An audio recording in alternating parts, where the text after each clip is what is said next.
All right, let's just jump right into this explainer. Think about the global economy for a second. It's basically a living, breathing human body, right?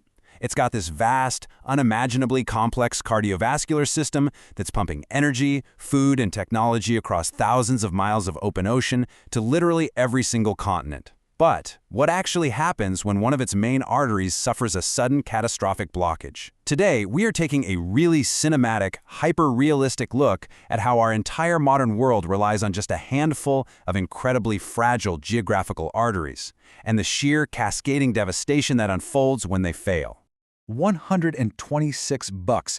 That was the peak price of a single barrel of Brent crude oil, and it was triggered during the sudden, completely unprecedented 2026 Strait of Hormuz crisis. The sheer speed at which oil spiked to this level caused the largest monthly increase in the entire recorded history of the world oil market. And I mean, for you and me, this wasn't just some abstract Wall Street number. It meant an instant, shocking wave of inflation on everyday groceries, heating, and basic goods. It was this terrifying wake-up call, showing us exactly how quickly the modern world can just grind to a halt. So let's kick things off with Section 1, the 2026 Hormuz crisis. When you actually map it out, the mechanical breakdown of global trade happens with blinding, terrifying speed when military escalation paralyzes a region. Look at how fast this moved. On February 28th, a U.S.-Israeli aerial campaign against Iranian targets kicked off, which prompted immediate Iranian retaliation across the Gulf. Fast forward less than a month to March 27th, and Iran's Revolutionary Guard closed the strait to vessels linked to the U.S., Israel, and their allies. And then, by April 13th, the U.S. Navy countered by blockading Iranian ports. It was a dizzying, weeks-long collapse of a route that normally carries a fifth of the entire world's oil supply. Military analysts actually dubbed this the dual blockade, and it's a perfect analogy. Imagine you're walking down a miles-long hallway, and suddenly, both the entrance and the exit are violently barricaded by heavily armed opposing forces. You've got Iran blockading the Gulf on one side, and the U.S. Navy blockading Iranian ports on the other. The result? Pure claustrophobic tension. Around 20,000 neutral mariners and 2,000 ships were trapped right in the middle, just stranded and completely helpless in a highly volatile, active combat zone. Which brings us nicely to Section 2. Anatomy of a choke point. Okay, so what exactly makes a choke point so powerful? Well, it's definitely not just a narrow stretch of water. It is quite literally the global economy's jugular vein. It's a geographical bottleneck where a single, localized blockage instantly spikes the blood pressure of all international trade. Because to bypass these areas, ships have to sail thousands of extra miles and burn massive amounts of fuel. And crucially, it completely unravels our just-in-time global supply chains. You know, that system where modern factories rely on parts arriving the exact day they're needed instead of storing them in a warehouse?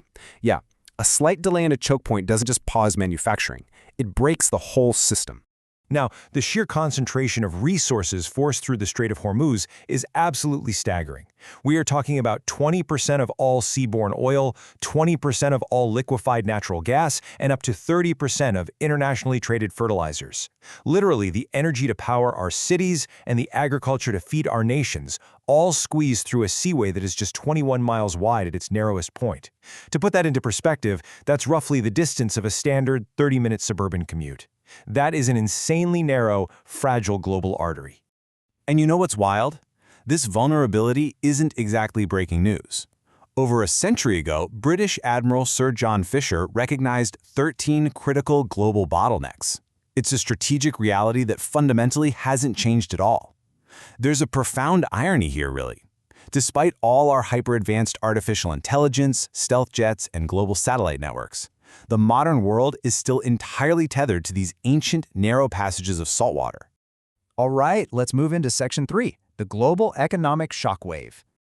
To really grasp the ripple effect of these shocks, we've got to look at spatial economic data, because it maps out the incredibly counterintuitive nature of these crises. Remember when the Ever Given ship blocked the Suez Canal back in 2021? Well, it wasn't actually bad for everyone. It essentially created a massive geographic lottery. China lost $73 billion, and the EU lost nearly $73 billion. But simultaneously, the US gained nearly $60 billion, and Japan gained $32 billion. So a blocked artery causes massive financial pain in regions dependent on that route, but it acts as this huge unintended wealth transfer to unexpected hubs that are insulated from the disruption. But hey, Even without total blockades like we saw in Hormuz or the Suez, the everyday friction is immense. Research from the Oxford Martin School actually shows that overlapping hazards at these specific nodes cost the global economy over $14 billion annually. That's $10.7 billion in direct economic losses and another $3.4 billion just from rising shipping costs that inevitably get passed right onto consumers. Just think about that. $14 billion is the entire gross domestic product of a small country, and it's just vanishing into thin air every single year due to logistical friction. And here's the kicker. A strait doesn't even need to be physically barricaded to cause absolute chaos. The psychological aspect of trade is so fragile. The mere perception of unpredictability, like the threat of a drone strike or piracy, is completely enough to make a route unviable. Insurance premiums skyrocket, delivery schedules get abandoned, and the markets just panic. Fear is incredibly expensive. This unreliability is often just as economically devastating as a literal physical closure. Let's pivot a bit and dive into Section 4, the Malacca Dilemma. So, the Strait of Malacca. This is the absolute lifeline feeding East Asia's industrial foundries.